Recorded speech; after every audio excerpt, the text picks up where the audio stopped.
ওম নমঃ শিৱায়। নমস্কাৰ বন্ধুসকল, পুনে এটা গুৰুত্বপূৰ্ণ ভিডিঅ'লৈ স্বাগতম জনাইছোঁ। চন্দ্ৰগ্ৰহণ 2025 চনৰ 7 ছেপ্টেম্বৰত চন্দ্ৰগ্ৰহণ। এই গ্ৰহণ নিশা 9:58 পৰা আৰম্ভ হ'ব, গভীৰ নিশাৰ পুৱা 1:26 অৰ্থাৎ জ্যোতিৰ্বিজ্ঞানীসকলৰ মতে বছৰৰ এই দ্বিতীয়টো চন্দ্ৰগ্ৰহণ ভাৰতত দেখা যাব, যাৰ বিশেষ প্ৰভাৱ ধৰ্মীয় কাম কাজৰ লগতে 12টা ৰাশিৰ ওপৰতো দেখা যাব। আচলতে চন্দ্ৰগ্ৰহণ হ'ব শনি ৰাশিৰ কুম্ভ আৰু গুৰু নক্ষত্ৰৰ পূব ভাদ্ৰপদত।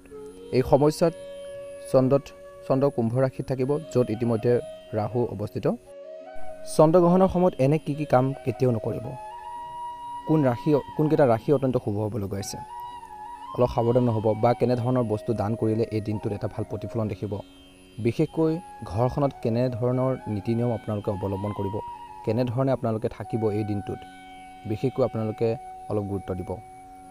আহকচোন গুৰুত্বপূৰ্ণ ভিডিঅ'টো আগবাঢ়িছোঁ। এই সময়খিনিত বিশেষকৈ মেষ, বৃষ, কন্যা, ধনু ৰাশিৰ ওপৰত শুভ প্ৰভাৱ, মিথুন ৰাশি, সিংহ ৰাশি, তুলা, মকৰ ৰাশিৰ ওপৰত নিশ্চিত প্ৰভাৱ, কৰ্কট, বৃশ্চিক, কুম্ভ, মীন ৰাশিৰ ওপৰত কিন্তু অলপ অশুভ প্ৰভাৱ পৰিব পাৰে, গতিকে ধ্যান ৰাখিব। ৰাশিৰ অশুভ প্ৰভাৱ থকা লোক আৰু গৰ্ভৱতী মহিলাই এই গ্ৰহণ কেতিয়াও চাব নালাগে, মনত ৰাখিব। হিন্দু ধৰ্মত অত্যন্ত অশুভ বুলি গণ্য কৰা হয় চন্দ্ৰগ্ৰহণ অহা 7-8 ছেপ্টেম্বৰত সংঘটিত হ'ব। ধৰ্মীয় বিশ্বাস অনুসৰি এই সময়ত বিশেষকৈ খোৱা বোৱা, পূজা কৰাৰ আদি বিশেষকৈ এনে কামবোৰ অত্যন্ত অশুভ কৰাটো, গতিকে এই সময়ত কেতিয়াও খাব নালাগে, গ্ৰহণৰ সময়ত বা পূজা পাঠ কৰিব নালাগে। এই জনবিশ্বাসৰ বাবে প্ৰায় গ্ৰহণ সূতক আৰম্ভ হোৱাৰ লগে লগে মন্দিৰ দুৱাৰ বন্ধ কৰি দিয়া হয় আৰু গ্ৰহণ শেষ নোহোৱালৈকে দেৱ দেৱীক পূজা বা দেখা নাযায়। ধৰ্মৰ বিশ্বাস অনুসৰি গৰ্ভৱতী মহিলাৰ ক্ষেত্ৰতো কিছুমান বিশেষ নিয়ম কৰা হৈছে। 2025 চনৰ শেষৰ চন্দ্ৰগ্ৰহণৰ সময়ত মহিলাসকলে ভুলতো কি কাম কৰা উচিত নহয় জানি লোৱা হওক। 1 নম্বৰতে হৈছে চন্দ্ৰগ্ৰহণৰ সময়ত বাহিৰলৈ ওলাই নাযাব। হিন্দু শাস্ত্ৰ অনুসৰি বা বিশ্বাস অনুসৰি গৰ্ভৱতী মহিলা বা আন কোনো ব্যক্তিও সূৰ্যগ্ৰহণ বা চন্দ্ৰগ্ৰহণ দেখা উচিত নহয়। বিশ্বাস অনুসৰি চন্দ্ৰগ্ৰহণ বা ছাঁ পৰিলে বিৰূপ প্ৰভাৱ পৰে।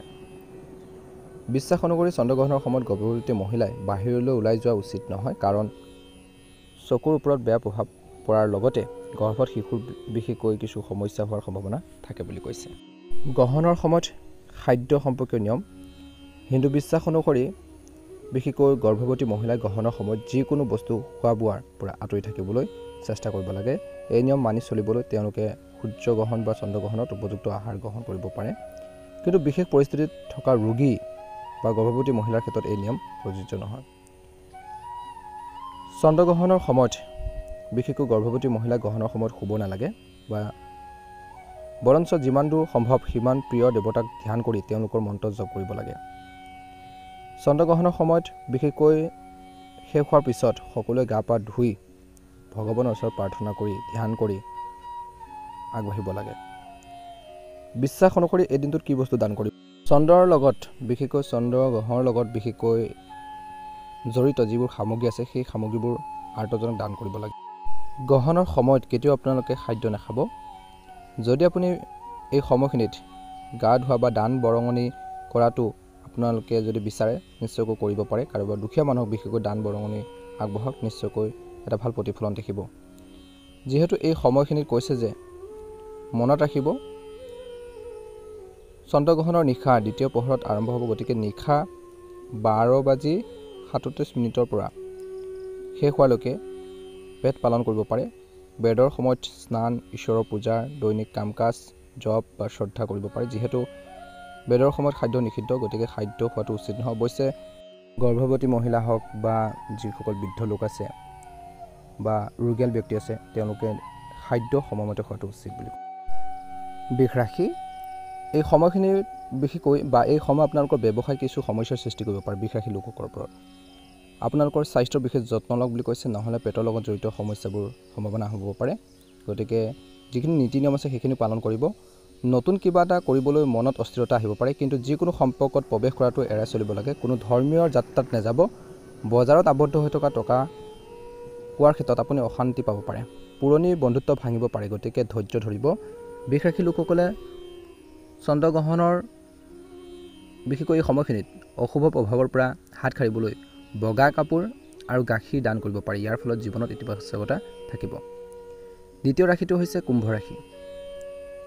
এই মহান যুগ কুম্ভ ৰাশিত গঠন হ'বলৈ গৈছে, গতিকে যিকোনো ধৰণৰ গাফিলতে কিন্তু কুম্ভ ৰাশিৰ লোকসকলৰ বাবে সমস্যাৰ বৃদ্ধি কৰিব পাৰে। পাৰিবাৰিক সমস্যাক লৈ কিছু চিন্তা হ'ব। অৱশ্যে জীৱনসংগীৰ স্বাস্থ্যৰ চিন্তাৰ বিষয় হৈ পৰিব। আপোনালোকৰ কোনো ইচ্ছা পূৰণ নোহোৱাৰ বাবে উত্তেজনা আহিব। কিছুমান ব্যৱসায়িক সমস্যাৰ বাবে আপুনি চিন্তিত হ'ব। কোনো অচিনাকি মানুহক অন্ধভাৱে বিশ্বাস নকৰিব কুম্ভ ৰাশি জাতক জাতিকাসকলে। চন্দ্ৰগ্ৰহণৰ এই সময়খিনিত মহামৃত্যুঞ্জয় আপোনালোকৰ মন্ত্ৰ জপ কৰক। অন্য এটা ৰাশি হৈছে তুলা ৰাশি। তুলা ৰাশি লোকসকলেও বিনিয়োগৰ পৰা বিৰত থাকিব লাগে। এই সময়খিনিত বিনিয়োগ কৰোঁতে সতৰ্কতা অৱলম্বন কৰক।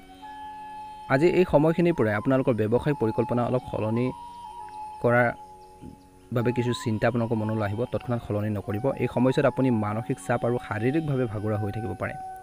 কিন্তু যিসকলে ঘৰৰ পৰা আঁতৰত কাম কৰিছে তেওঁলোকে অসাৱধানতাৰ পৰা বিৰত থাকিব লাগে, সাৱধান হ'ব লাগিব। এই সময়ছোৱাত অনলাইন ব্যৱসায় কৰা লোকসকলে অলপ সাৱধান হ'ব লাগিব।